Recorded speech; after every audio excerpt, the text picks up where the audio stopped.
everyone. Welcome to my first virtual meetup group. This is New Jersey Career Life and Decision Lab. This is a presentation on how to create joy at work when it feels anything but. So today's webinar, what are we going to talk about today? I want to learn a little bit more about you and why you decided to show up. I'm going to tell you a little bit about who I am and why I decided to create this community and tell you more about the goals that I have for it. And getting into the bulk of it, we're going to talk about what that definition of joy is, talk about Ingrid Fetell Lee's book, Joyful, why joy is important and why it might be important for you in this time of your career or life transition. We'll talk about what is and what you can actually do today to bring joy into your life. So let's keep going. So what made you show up today? I really want to hear a little bit more about you. A lot of us are probably going through career transitions or just general life struggles right now.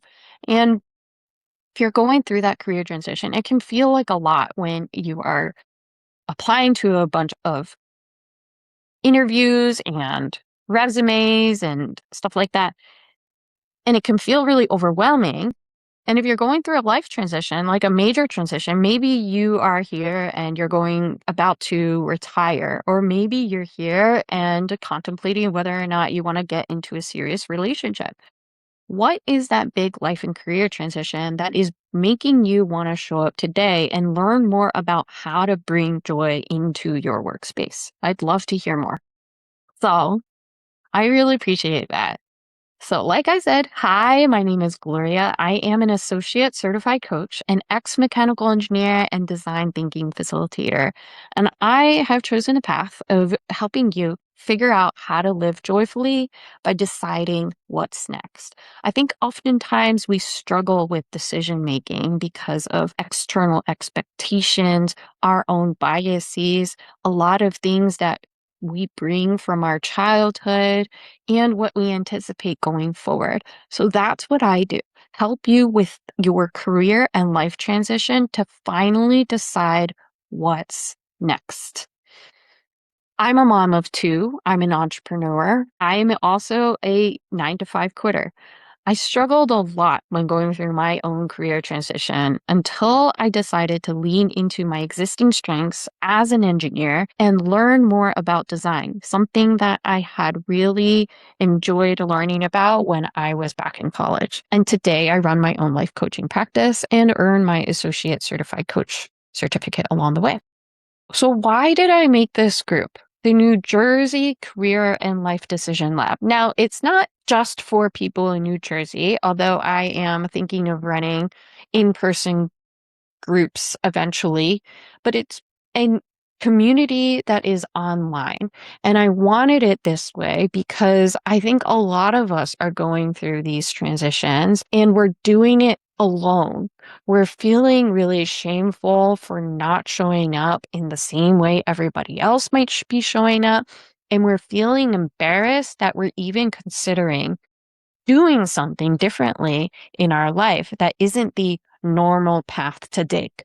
So I created this group because it's the same group that I knew I needed when I was going through my own career transition. I felt all those things. I felt really isolated. I felt lonely. I felt ashamed. I just felt all the things that it ended up me spiraling into a sense of sadness and depression.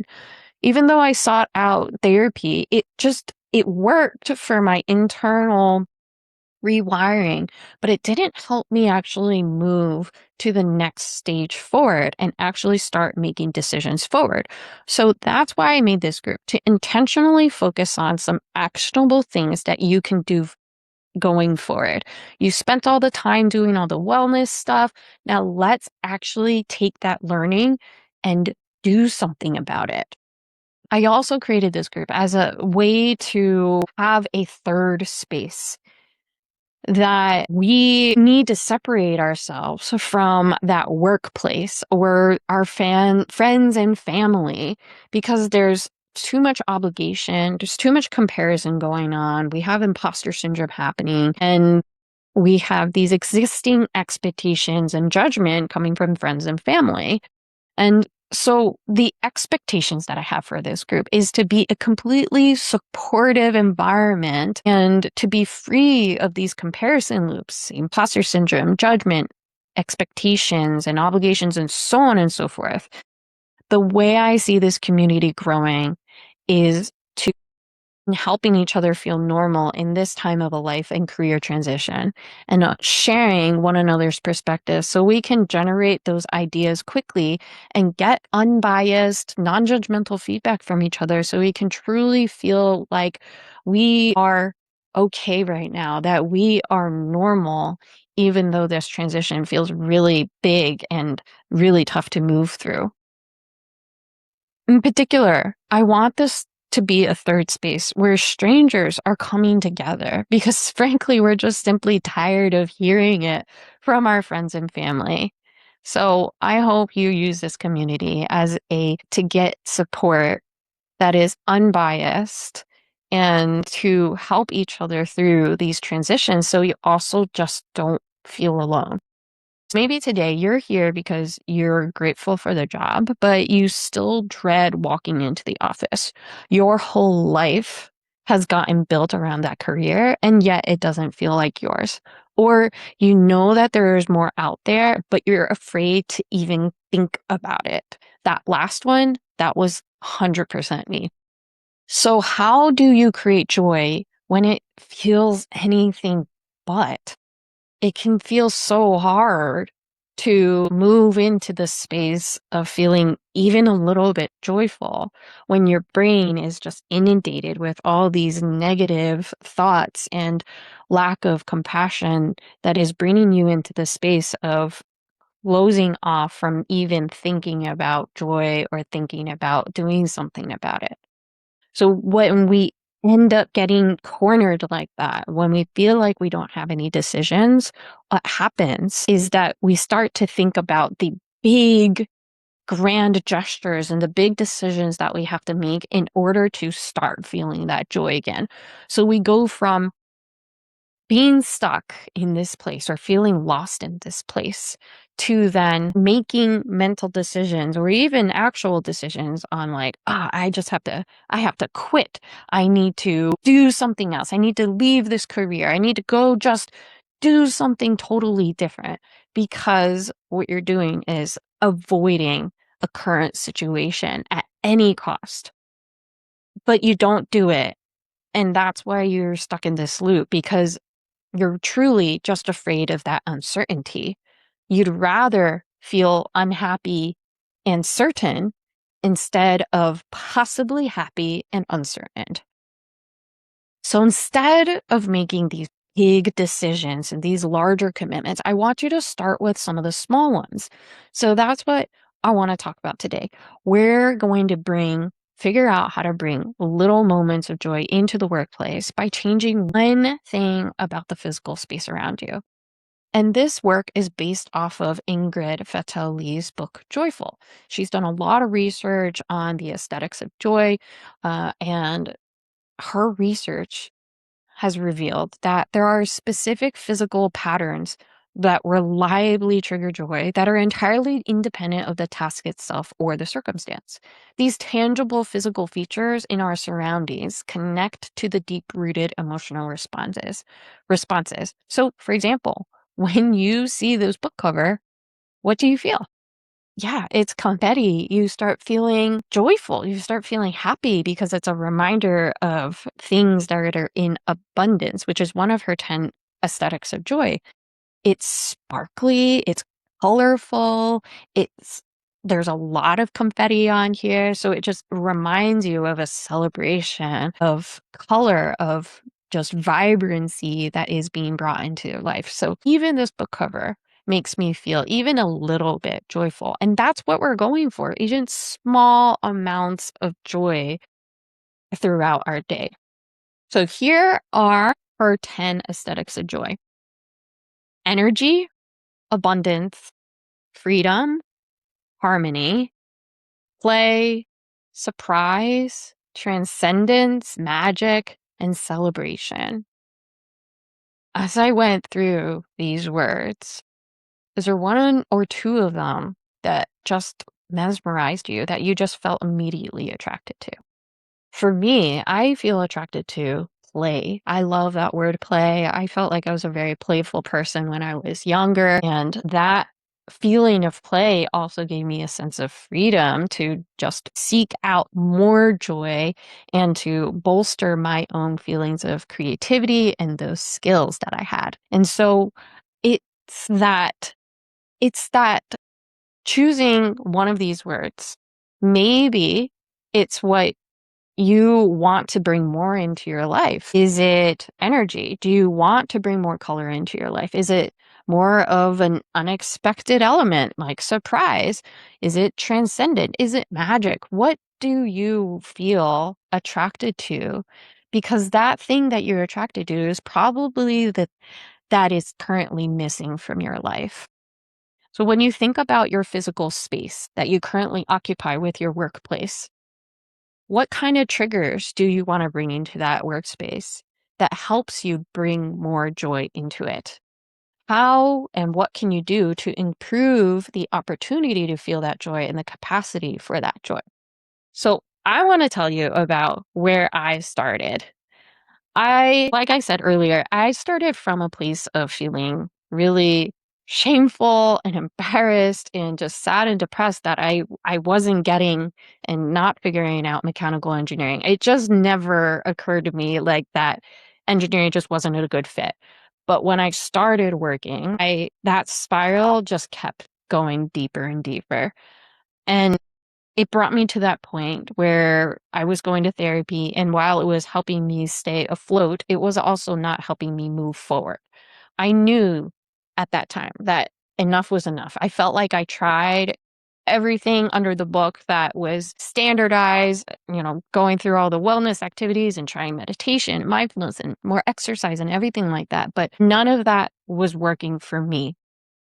But what did was remembering that I used to be a really joyful person as a kid. I just felt really free and just kind of made random decisions and just felt really creative as a person. And maybe maybe it was because of puberty or socialization as a woman, but at some point that got mixed in with other people's version of what joy needed to be. So I started living my life according to what other people thought I should do, or even my expectation of what I should do, instead of really being honest with myself and living how I wanted to.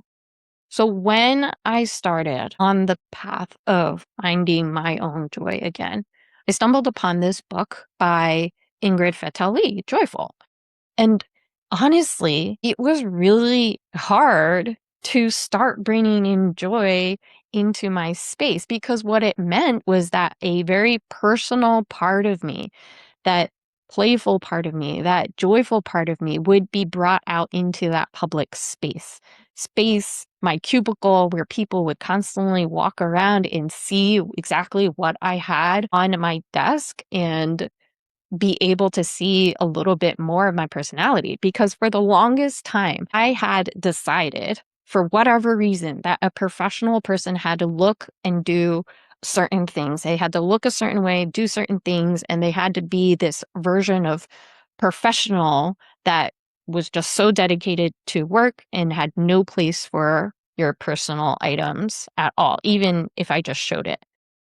What I was really scared of was judgment and criticism and the anticipation of people maybe not taking me seriously simply because I shared a little bit of my personality out there. Like, that just sounds outrageous. That why would I mute myself, mute who I was, for the sake of this professional personality that I kept trying to put on? So when I decided that bringing my personal joy and happiness into the workspace, I had also decided that, you know what, that is going to be much more important than any self judgment or self criticism that I had. I had to get myself out of this loop that I was having and this sadness that I kept feeling every single day. I knew at the time I couldn't change my job. So I tried to find really small ways to bring joy into the workspace. So you really don't have to change much to set the foundation of joy. What I did when I started looking at things that brought me joy, the first obvious thing to do was to look at objects on my desk. A lot of people might have photos on their desk. I honestly didn't really have anything because I didn't feel joyful and very tied to my support network at the time. So I didn't really have pictures. But what I did have and chose to bring in were actually these, I don't know if you can see it, but these little felt cactuses and mushrooms and stuff that I saw at a art market and a creative art market. And I was like, you know what? I feel so happy just looking at these things. I just want to bring them into my space. I just really love cactuses, and I'm going to decide to put them in my workspace. Every single time I looked at them and I had them on my desk, I would always be reminded of this peace, of this feeling of happiness when I just saw it. And it helped me decide to feel just a little bit happier throughout the day. It didn't necessarily make me feel happier permanently throughout the day, but at least I gave myself a small opportunity to bring that joy into my space. Bringing in those felt cactus plants, going back to Ingrid's 10 aesthetics of joy, it's an example of her freedom stuff. The other thing that I did was I drew on my own whiteboard. So that was an example of surprise. Bringing in my whiteboard, and honestly, I was doodling a lot, and I really like puns, and so I took this was doing anything at all. I thought I would use it, but I ended up not. And I realized, well, I want to just doodle some. I want to draw more, and I want to bring some funny stuff into it. And I really like puns. So I just started drawing some visual puns out there, and I ended up doing that for an entire year. For me, that felt like an element of surprise because it was going to change every single week. I didn't know what I was going to do every single week. I didn't really plan too much. And yet, when I put that out there, at first I was scared because, well, now people know that I'm kind of silly and not have this professional persona attached to me every single day, which is so weird. Of course, I wouldn't be a straight professional every single day. I have a fun side of me. And what happened was that people started realizing that simply because I was doing this in a very passive way, putting it on my whiteboard, and people would pass by to see it, and then they would giggle, they would laugh. And I was like, this is great because now I feel happy that other people might feel a little bit happier throughout their day too. So it just started to fuel forward this little sense of happiness and freedom that I was looking for in a workplace where I felt like I had no control. The last thing that I did that really brought me joy was that I literally bought party streamers. Like, these streamers had dots on them, and like they were clearly for a 3-year-old's like unicorn party, but I was like, you know what? I like these. These seem really fun to do. And so I draped them above my cubicle, and it did a couple of things. It first also created a kind of like this cave or this like habitat and cozy feeling in my cubicle, because now I had something on the top that wasn't just like these fluorescent lights pushing down on me. And then it also was an example of play because now I had something on top of my cubicle that felt more fun, and it was all these circles and stuff, and it just felt playful. I mean, literally party streamers that I'm bringing into the workplace. And each time I did these things, each time I did these micro changes of my own cubicle, it helped me move forward closer towards the personality that I had, my authentic self that I was so afraid to bring into the workplace. After doing all that, I had the validation and I had the data that my own judgment and criticism that I was afraid from the beginning was literally just coming from me and my own brain. I had been worried about people wanting to critique my choices, but that never happened. Instead, it seemed like people felt lighter throughout the day, even laughing throughout the day, and even telling me that they looked forward to my puns every single day. And that felt so validating for me as a person because it told me that I was good enough. And all in all, it brought me so much joy just doing this. So here's what you can try. Here are 3 things that I want to offer you today. So first, put one object that sparks a feeling of joy for you. Maybe it's something that you also saw at the creative fair or something like that. Or maybe it's because you like it for its color or texture or because it reminded you of something. I don't know, just pick one small object that sparks a feeling of joy. Maybe it's a picture frame that you want to change, or maybe it's your mouse pad. That's one thing that I had also do. Another thing you could try is to get outside every day or move your desk closer to the window for even just 10 minutes. Natural light, there's nothing that beats natural light. The science says to get natural light first thing in the morning. And if you can't, also get natural light in the afternoon. But if you can't, if that's too constrained, because my office also was not close to a window or anything, get a small lamp. Bring a small lamp into your office. I have one in my corner over there, and it's just so nice to have because the lighting is softer. It's contrasting the fluorescent lights of the office. And also, it's a small table lamp. There's something about having the lighting above your eye level that triggers your brain into this more peaceful, calm state. A third thing that you could do is maybe build in some surprise. I know I'm blocking the slide deck cute, but maybe build in some surprise. Maybe try a new route, go to a new lunch spot, or ask somebody else to order for you. So novelty is also a good sign and helps contribute to that feeling of joy too, because your brain naturally wants to create, be creative, be surprised.